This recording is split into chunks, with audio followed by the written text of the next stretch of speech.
बिस्मिल्लाहिर्रहमानिर्रहीम अस्सलाम वालेकुम। Welcome to MSF finance hub. आज हम करने जा रहे हैं फाइनेंशियल स्टेटमेंट पे प्रैक्टिस सेशन। साथ साथ उसकी हम क्लोजिंग एंट्री भी बनाएंगे। तो आइए शुरू करते हैं। बिस्मिल्लाहिर्रहमानिर्रहीम।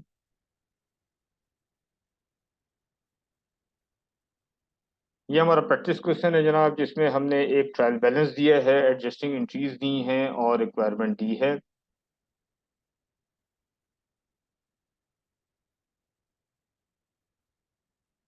Balances, following balances have been taken from the pre-closing trial balance of Ghulam Ali and sons 31 November 2022, जिसमें आपको ये पूरा डेबिट साइड दी हुई है, ट्रायल बैलेंस की क्रेडिट साइड दी हुई है, ये आपको सप्लीमेंट्री डेटा दे दिया है एडजस्टमेंट एंट्रीज का, और ये आपकी रिक्वायरमेंट है। रिक्वायरमेंट में वो आपसे मांग रहा है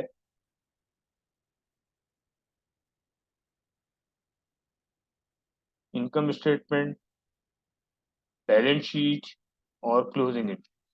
तो तीन चीजें मांग रहा है, इनकम स्टेटमेंट, बैलेंस शीट और क्लोजिंग एंट्री। अच्छा, अब इनकम स्टेटमेंट, बैलेंस शीट और क्लोजिंग एंट्रीज बनाने से पहले ऑब्वियसली आपको ये एडजस्टिंग एंट्रीज बनानी पड़ेंगी। एडजस्टिंग एंट्रीज बनाने के बाद फिर आप इनका जो है वो बनाएंगे जनाब एडजस्टेड ट्रायल बैलेंस, और एडजस्टेड ट्रायल बैलेंस बनाने के बाद फिर आप इनकी इनकम स्टेटमेंट और बैलेंस शीट बना सकेंगे। लेकिन आपकी ये रिक्वायरमेंट में नहीं है कि आप income statement, balance sheet, adjusting entries और एडजस्टेड ट्रायल बैलेंस बनाएं, लेकिन आपको वर्किंग में ये एंट्रीज बनानी पड़ेंगी। तो इसके लिए हम सबसे पहले क्या करेंगे कि हम वर्किंग में इसकी एडजस्टिंग एंट्रीज बना लेंगे। तो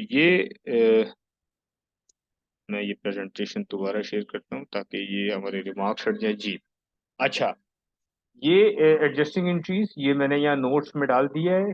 ये मेरी अनएक्सपायर्ड इंश्योरेंस 7000, और यहाँ पे ट्रायल बैलेंस में इंश्योरेंस एक्सपेंस है 21,000। 21,000 में से अनएक्सपायर्ड इंश्योरेंस है 7000। तो मुझे क्या करना पड़ेगा, एक प्रीपेड इंश्योरेंस को डेबिट करना पड़ेगा और इंश्योरेंस एक्सपेंस को क्रेडिट करना पड़ेगा, ताकि मेरे पास ये क्लियरली बैलेंस शीट में चला जाए कि मेरे पास प्रीपेड इंश्योरेंस 7000 रुपीज है। Salaries expense for their 40,000। Trial balance में सैलरीज एक्सपेंस 36,000 है, जबकि एडजस्टिंग डेटा में वो बोल रहा है 40,000। इट मीन्स के 4,000 का आपका सैलरी एक्सपेंस ऐसा है जो एक्रूड है, आउटस्टैंडिंग है, आपने पेमेंट नहीं की। तो सैलरी एक्सपेंस डेबिट, सैलरी पे क्रेडिट 4,000 रुपीज से, यानी 40,000 माइनस 36,000। क्लोजिंग मर्चेंडाइज इन्वेंट्री 32,000, यानी merchandise inventory debit, closing inventory debit, P&L account credit 32,000। This is not this is working and not a requirement of a question, ये मैंने यहाँ पे mention भी कर दिया है। Depreciation on furniture, depreciation expense debit, allowance for depreciation credit. Office office supplies unused 1700। ऊपर trial balance पे भी आपको ऑफिस सप्लाईज दी हुई है 36,000, उसमें से अनयूज कितनी है 1700। तो इट मीन्स कि आपके पास आपका एक्सपेंस कितना हुआ है 4,300 का। तो ऑफिस सप्लाईज एक्सपेंस डेबिट 4,300 और ऑफिस सप्लाईज क्रेडिट 4,300। ये आपकी ऑफिस सप्लाईज भी एडजस्ट हो गई। Unearned rent 5,000। ऊपर रेंट रेवेन्यू 36,000, इसमें से अनअर्न यानी कि इसमें से आपको इनकम नहीं हुई है 5,000 की, तो आप अनअर्न रेंट को क्रेडिट करेंगे और रेंट रेवेन्यू को, रेंट इनकम को डेबिट कर देंगे 5,000।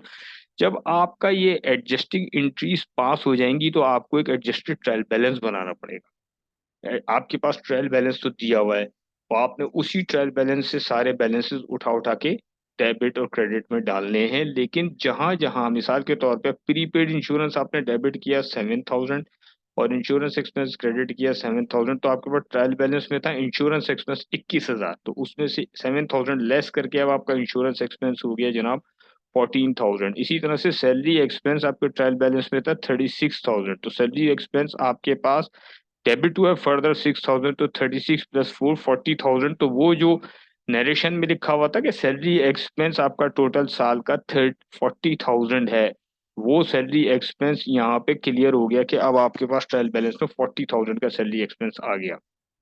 इसी तरीके से ऑफिस सप्लाईज आपके पास ट्रायल बैलेंस में थी जनाब, ऑफिस सप्लाईज आपके पास ट्रायल बैलेंस में थी 6,000, लेकिन यहाँ पे लिख सके तक ऑफिस सप्लाईज अनयूज 1,700। तो यहाँ पे trial balance, adjusted trial balance में अनयूज ऑफिस सप्लाईज 1,700 और ऑफिस सप्लाईज एक्सपेंस आपका यहाँ पर आ जाएगा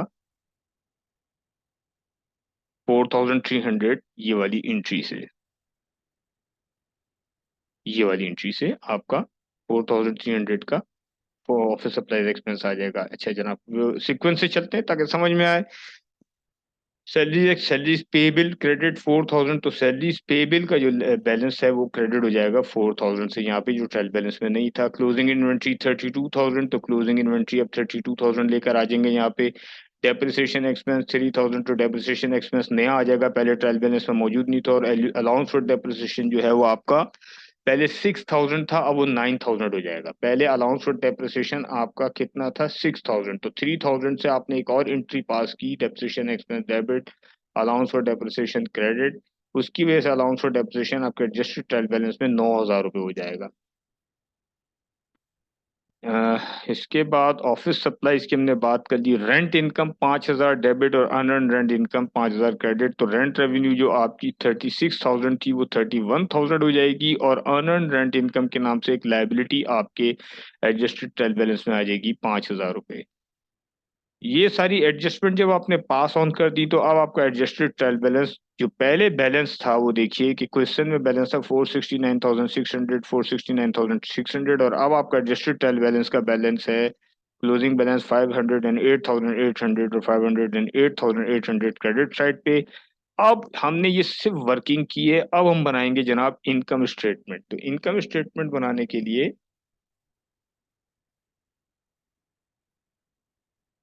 मैंने क्या किया कि मैंने यहाँ पे राइट हैंड साइड पे मैंने आपका एडजस्टेड ट्रायल बैलेंस डाल दिया है। और इस एडजस्टेड ट्रायल बैलेंस की मदद से मैं यहाँ पे इनकम स्टेटमेंट बनाऊंगा। तो Ghulam Ali and sons income statement for the year ended 31 December 2022। सबसे पहले हमने फॉर्मेट में डिस्कस किया था कि हम सेल्स लेकर आएंगे। Trial balance adjusted trial balance में सेल है 233,800, ना सेल रिटर्न है ना सेल डिस्काउंट है, तो कोई चीज लेस नहीं हो रही, लेकिन फॉर्मेट हमने पूरा रखा और नेट सेल आ गई 233,800। अब हम निकालेंगे कॉस्ट ऑफ गुड सोल्ड। तो कॉस्ट ऑफ गुड सोल्ड में सबसे पहले लेकर आएंगे ओपनिंग इन्वेंट्री। ओपनिंग इन्वेंट्री ये रही आपकी 5000 से, ये आपकी ओपनिंग इन्वेंट्री है 5000, ये मैं यहाँ लेकर आ गया हूँ 5000।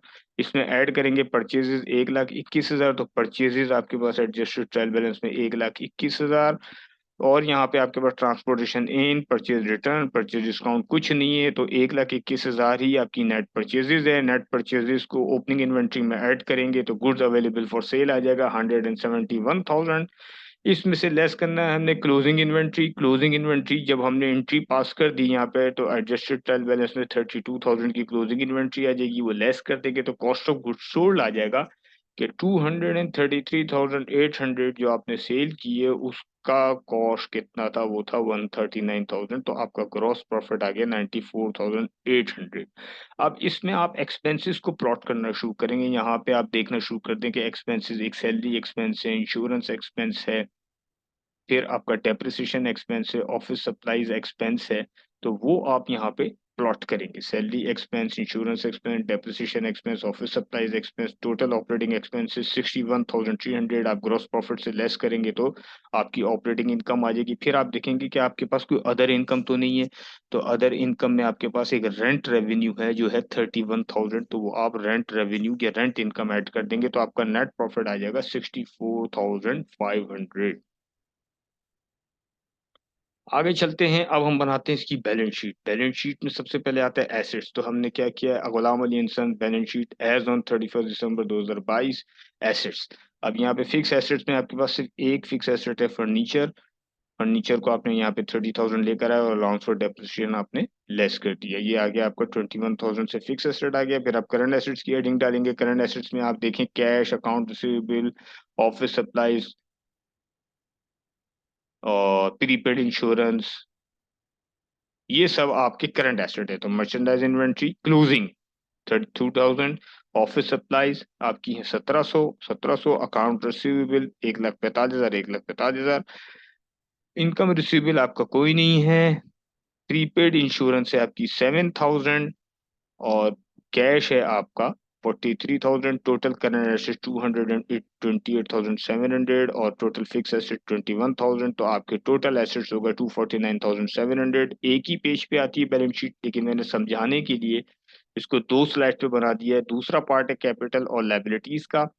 तो यहाँ पे अब हम दिखाएंगे आपको सबसे पहले कैपिटल यानी इक्विटीज। इक्विटीज में सबसे पहले capital at the start of the year, यानी वो उस वक्त आपका कैपिटल कितना था, वो था आपका कैपिटल गुलाम 1,40,000। उसमें मैंने पहले बताया था कि प्रॉफिट ऐड होता है, ड्राइंग्स लेस होती हैं, तो आपकी इनकम स्टेटमेंट में प्रॉफिट आया था। इनकम स्टेटमेंट में आपका प्रॉफिट आया था 64,500, तो ये आपके कैपिटल में ऐड हो जाएगा 64,500। और ड्राइंग्स जो आपकी हैं पर्सनल यूज के लिए वो उसने लेस कर देनी है, ताकि net capital at the end 186,700 आ जाएगा। उसके बाद आप लिखेंगे लाइबिलिटीज। लाइबिलिटीज में लॉन्ग टर्म लाइबिलिटी कोई नहीं है। करंट लाइबिलिटी में आपके पास अकाउंट पेबल है, अर्न रेंट है और सैलरी पेबल है। जो पेबल है, सैलरी पेबल आपका करंट लाइबिलिटी है, अर्न रेंट रेवेन्यू आपकी करंट लाइबिलिटी है, और आपका अकाउंट्स पेबल आपकी करंट लाइबिलिटी। ये तीनों अपने प्लॉट की आपकी करंट लाइबिलिटी 63,000, आपका net capital eight year and 186,700। इन दोनों को टोटल करेंगे 249,700 आपकी इक्विटीज, और 249,700 के आपके एसेट्स। बैलेंस शीट आपकी टाई हो गई, इनकम स्टेटमेंट आपकी बन गई। और इसके बाद आप क्लोजिंग एंट्री पास करेंगे। क्लोजिंग एंट्री का मकसद ये है कि जितने भी आपने P&L इनकम स्टेटमेंट में या प्रॉफिट एंड लॉस अकाउंट में आइटम्स आपने एक्सपेंसेस के यूज किए हैं या इनकम के यूज किए हैं, उनको आप क्लोज कर देंगे, क्योंकि अगले साल कैरी फॉरवर्ड होता है सिर्फ बैलेंस शीट का item, asset liabilities capital. P&L के आइटम इसी साल क्लोज हो जाते हैं। क्लोज कैसे करते हैं, सारे एक्सपेंसेस को क्रेडिट करेंगे, P&L अकाउंट को डेबिट करेंगे, सारी रेवेन्यूज को डेबिट करेंगे, P&L अकाउंट को क्रेडिट करेंगे, और नेट प्रॉफिट को आप कैपिटल में ट्रांसफर कर देंगे। ये देखिए सारे एक्सपेंसेस इंक्लूडिंग ओपनिंग इन्वेंट्री जो कॉस्ट ऑफ गुड्स सोल्ड में ऐड हो रही थी, purchases, salary expense, insurance expense, depreciation expense, office supplies expense, ये सारे आपने क्रेडिट किए और प्रॉफिट एंड लॉस अकाउंट को डेबिट कर दिया। इसी तरीके से सारी इनकम को आपने क्रेडिट किया, डेबिट किया, यानी सेल रेंट रेवेन्यू और closing inventory. Closing inventory is basically आपकी कॉस्ट ऑफ गुड्स सोल्ड को कम करती है। जितनी बड़ी क्लोजिंग इन्वेंट्री होगी, कॉस्ट ऑफ गुड्स सोल्ड उतनी कम होगी, तो प्रॉफिट बढ़ जाएगा। तो इसलिए इसको हम इनकम के तौर पर ट्रीट करते हुए इसको हम डेबिट कर देते हैं, क्लोज कर देते हैं और ट्रांसफर कर देते हैं P&L अकाउंट में। तो आप देखिए P&L अकाउंट का क्रेडिट 296,800, P&L अकाउंट का डेबिट 232,300। इट मींस कि आपका इन दोनों का डिफरेंस वही होगा जो आपका नेट प्रॉफिट होगा इनकम स्टेटमेंट में। इन दोनों का जब हम डिफरेंस कैलकुलेट करेंगे तो 64,500 जो कि कैपिटल में हमने ऐड कर दिया, profit and loss account debit, capital credit, और यही 64,500 आपका रिजल्ट आया था इनकम स्टेटमेंट में। तो closing inventory is basically transferring your net profit और net loss to your capital balance. तो जनाब ये एक प्रैक्टिस क्वेश्चन हमने इनकम स्टेटमेंट और बैलेंस शीट का किया। बहुत बहुत शुक्रिया आपका। ये मेरा यूट्यूब चैनल को प्लीज लाइक करें, सब्सक्राइब करें, और इंशाल्लाह इसके हम पास पेपर सॉल्व करेंगे तो और कॉन्सेप्ट क्लियर होगा। जजाकल्लाह, थैंक यू, अस्सलाम वालेकुम।